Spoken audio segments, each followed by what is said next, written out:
sahi tara tara kayama dominant oiba superpower amakaktani malem sida lairami base the United States masigi country asigi military na samudra singbu rule tormi masigi dollar na malem gi lalon itik tormi masigi technology na modern world bu semi adubu haujikti generations kaya asida ahan bo wina hairiba global balance asi challenge tawnaba yamna thuna kapkhatlagliba country ama thole China Malemasi pura nervous chale akiba faunare supnatagi masigi country asina shakti laibagi nataba adubu China na anamba maruiba mafam kudingda shakti lairakpagi economy technology manufacturing military artificial intelligence space trade routes aduga masina kudingmak ahomba pore supnatagi chahi tara khargi mamangda China si lairaba developing country ama oiramibani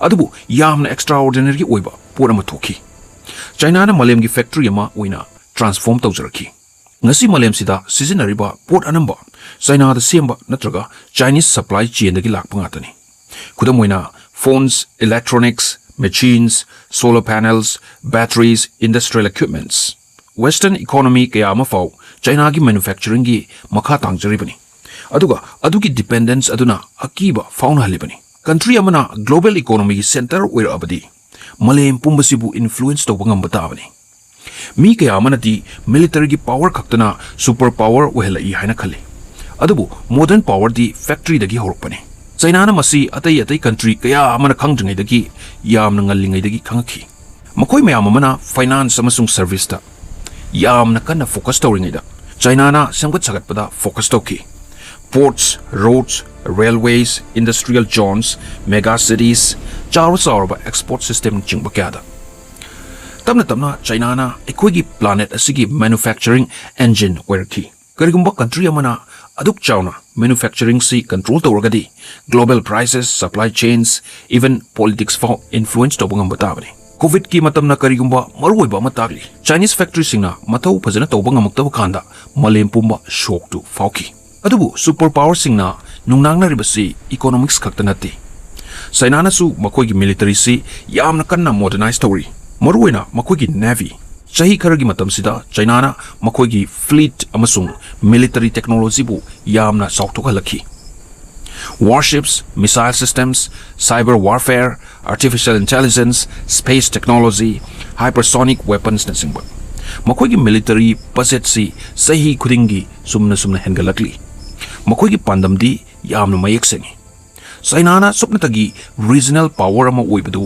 winingaktre global influence pamle maduna hojik lairiba superpower singa se nungnangna pohalle maramdi itihas na yamna dangerous oiba ama ulle rising power mana lairiba dominant power sing challenge tawrpakanda malemgi tension hengali hariba tension asigi mayaida island amakak lai Taiwan China dadi Taiwan si separate oina khande Beijing na China gi part amani aduna punsinba haibasi suidrabani haina khale adubu Taiwan di masagi sarkar lai economy lairi amasung democratic system amada operate tawjari Taiwan malem gi advanced semiconductors ki saruk yamna chawna putui masigi piklaba chip sing asina modern technology bu power tawribani hairiba chip sing asi yawdrabadi smartphone sing lepkrani AI systems yamna warani car puthok patap tharakani advanced military systems su soklakani isam samna modern civilization se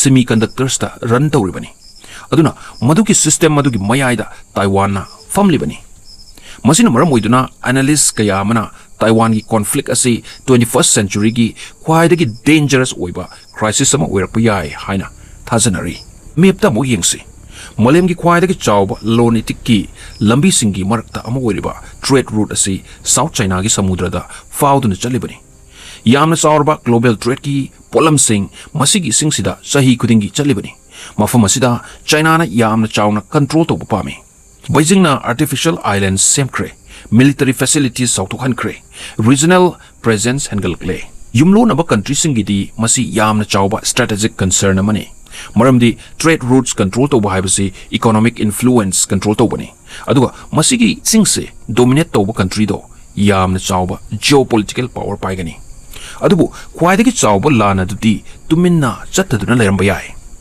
Technology, artificial intelligence, advanced chips, quantum computing, cyber war. China na technological self-reliance amasung future industries da yamna chawna invest away. Maraksida, United States amasung makwigi allies singna certain advanced technology sing China na fangdana ba honari.